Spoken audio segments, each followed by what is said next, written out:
this is a really great New York story if you don't live here. It really has become a big battle for the Empire State Building. It's a private sale versus a real estate investment trust. Which should win? The company that controls the iconic landmark rejecting sky-high bids and instead pushing ahead with plans to include it in a new REIT, real estate investment trust. We're joined by New York Capital Markets Vice President Jason Meister, who represents Thor Equities, one of the groups trying to buy the Empire State Building. Why do you think that the owner doesn't want to give up control of the Empire State Building? There's not just your company, but a lot of companies are offering a lot of money. Cheryl, that's a great question.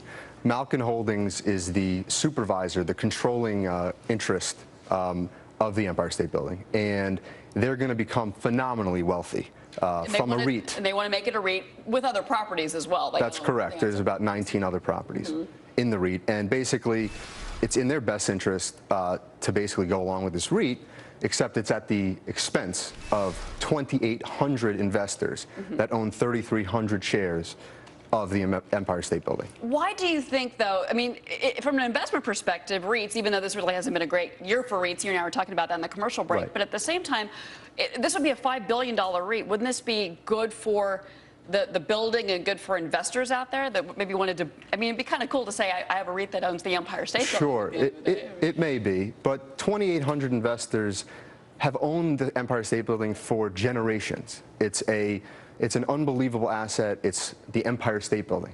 They don't want to own stock. They don't want to own stock because the stock market has a lot of volatility right now. There's a conflict in the Middle East. The interest rates may gradually climb. Well, do you think that all of the people all of these families, again, these generations of families, are all of them opposed to what Malkin wants to do? Not all of them. They have to have approval? Not all. Malkin have to go to them and get approval? Yeah, Malkin has to take these bids very seriously. There's a fiduciary duty to do so. Basically, these investors, I've been on conference calls with them. In fact, this evening at 7 p.m., there'll be a conference call with at least over 1,000 of them.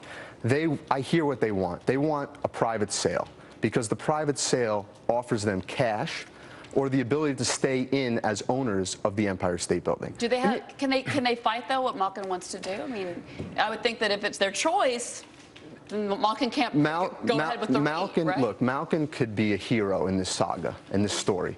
He could say, let's take this to a vote and allow for the investors to decide what they want to do. Sure. The $1.4 billion offer that's on the table right now from Thor Equities, which is Joseph Sitt, he's a major player. He owns in London. He owns Coney Island. He owns in Paris.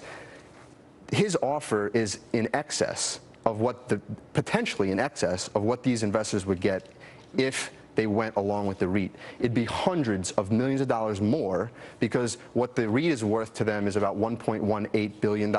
This offer is $1.4 billion of all cash. It's going to be really interesting to see where this vote goes. That's right. Because, again, investors across the country may think, I'd love to own a piece of the Empire State Building, have that into my REIT, but these families may take a different direction.